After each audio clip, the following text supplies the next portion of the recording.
I'm sure many of you paid attention to the recent budget that was read in Ghana's parliament, and I must confess that indeed Ato is forcing. One major highlight that stood out was the push for local food sourcing. So public schools across the country are now required to buy only Ghana grown rice, chicken, maize, and then eggs as well. Trust me, this policy isn't just good for farmers, okay? It's perhaps, I will say, is a massive opportunity for entrepreneurs. I mean, there are more opportunities that one could take advantage of, okay? But with this video, I'm just going to highlight on perhaps 5 important opportunities or business opportunities that you can start or expand right now, that I believe would benefit you from this policy or from this budget that was read, especially with regard to the whole big push for local consumption. Okay, I mean, I stand to be corrected, but then I believe this is going to be for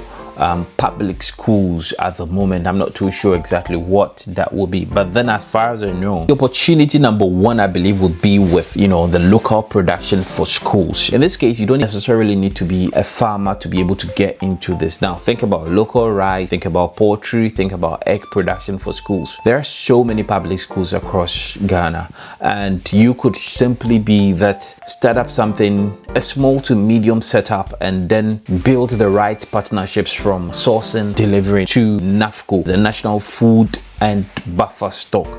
That's all you need to do. And with this, for as long as there is their guaranteed demand, their predictable bias, and then the fact that it's going to be backed by government, Charlie, I think you are in a good place. This is a kind of business I believe if you get your foot into the door, you would surely or are surely going to have some sort of a steady income for years to come, for as long as the schools are going to exist or public schools are going to be in existence. The second thing I would want to talk about is food processing and packaging. This also means that you can start a rice mill, a maize grades operation, a poultry processing unit, or even an egg grading and packaging business. And then it should also take into account that the more value you add to a product, the higher you can sell, you can raise your margins. And so you might want to consider agro processing and then the packaging as well. Now the third thing I would want to talk about is logistics, cold storage and then distribution.